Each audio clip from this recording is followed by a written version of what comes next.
From Ronda Rousey getting punched to a pulp by Holly Holm, to Kamaru Usman letting his actions do all the talking, here are all the times UFC fighters were humbled by other fighters. You know, the most satisfying wins are the ones where one of the player trash talks their hearts out and ends up losing, like what happened with Rousey at UFC 193. She was on fire, undefeated and destroying her opponents in every bout. No one could touch her. But then came Holly, the underdog with a heart of gold. Leading up to the fight, Rousey was not exactly friendly to Holly.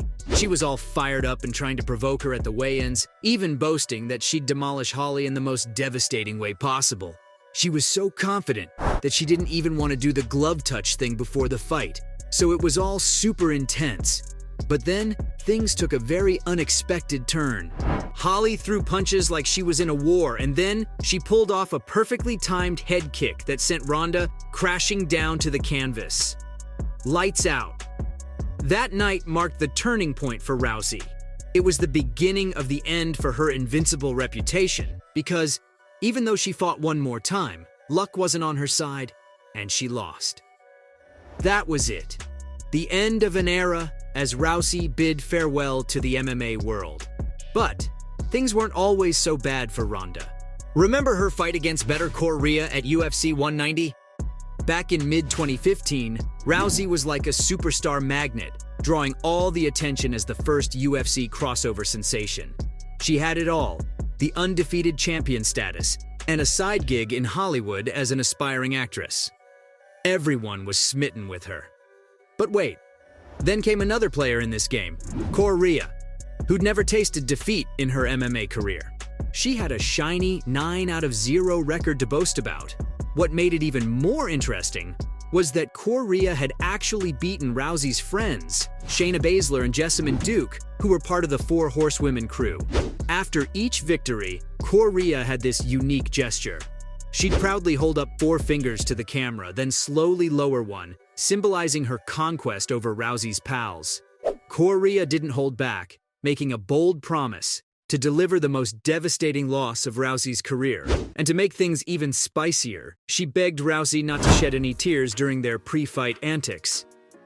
But then, the fight took an unexpected turn for Correa. It only took 34 seconds for Rousey to knock her out. Ouch! Not only did Correa suffer defeat, but Rousey also playfully reminded her not to cry afterward. That said, I can't talk about the times fighters were humbled, and not mention the Conor McGregor versus Nate Diaz fight. It was UFC 196 in 2016, and McGregor and Diaz were about to throw down. But let me set the stage for you. McGregor was initially supposed to face Rafael dos Anjos, but that fight fell through because dos Anjos got injured. In stepped Nate, coming in on short notice like a true warrior. And let me tell you, these two fighters couldn't stand each other. McGregor, being the master of mental warfare, didn't hold back. He went full-on trash talk mode, boasting about his skills and how he was going to devour Diaz inside that octagon. The press conference was a verbal battleground, with McGregor belittling Diaz at every turn. But when the fight actually happened, McGregor landed some solid shots, as he usually does, and then, in the second round, things took a wild turn. Diaz started connecting with his punches, tagging McGregor and making him stumble around like a tipsy dancer. Desperate to regain control, Conor went for a takedown, but that decision turned out to be a big mistake. Diaz seized the opportunity, took McGregor's back, and locked him in a rear-naked choke. It was game over for the Irishman. Conor tapped out, suffering his first defeat inside the UFC octagon. That loss was a major reality check for McGregor. But just like that, there was also this bout between Michael Pereira and Zelim Imadaev. This one went down at UFC Vegas 9 in 2020, and things got heated right from the start. During the weigh-in, Imadaev thought it was a good idea to slap his rival, but Pereira didn't let that slide.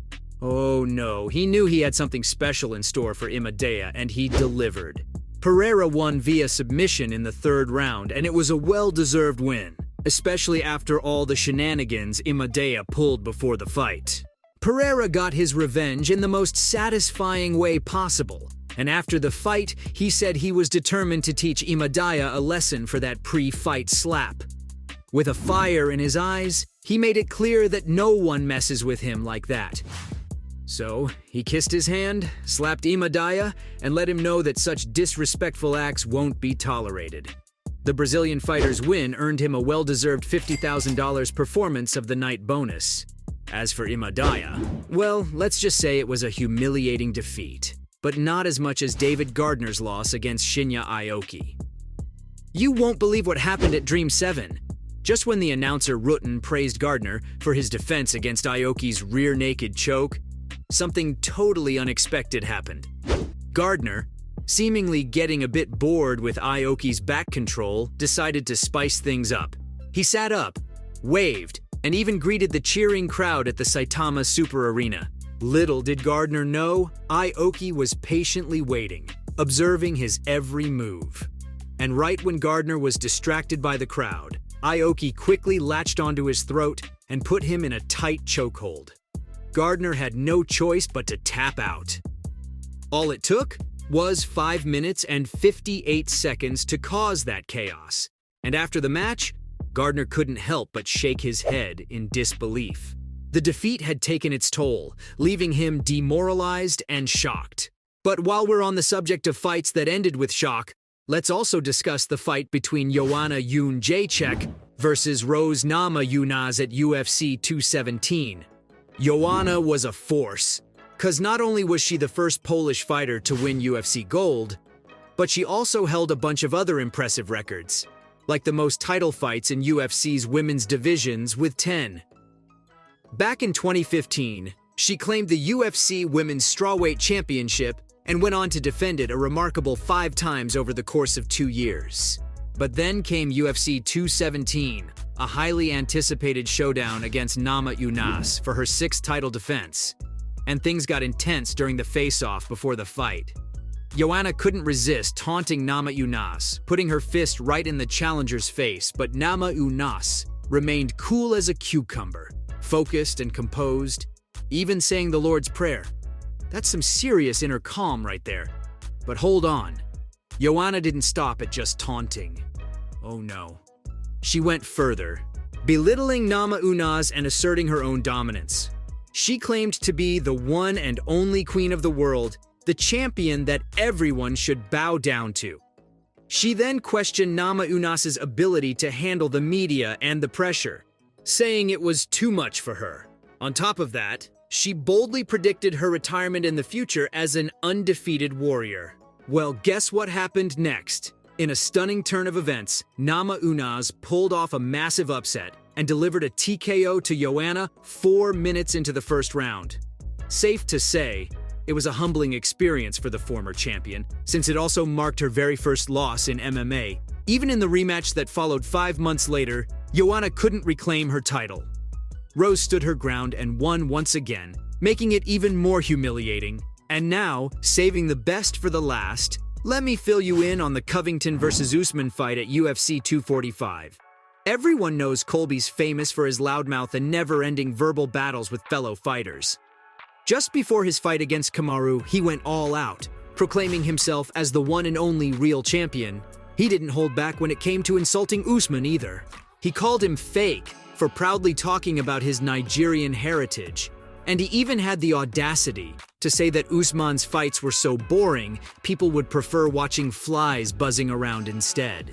The insults flew left and right, heating up the pre-fight atmosphere. But as they say, actions speak louder than words. And so, in the 4th round of the battle, Usman landed a devastating right hand that shattered Covington's jaw, ending the fight right then and there. So there you have it. From Kamaru Usman letting his actions do all the talking, to Ronda Rousey getting punched to a pulp by Holly Holm, those were all the times UFC fighters were humbled by other fighters.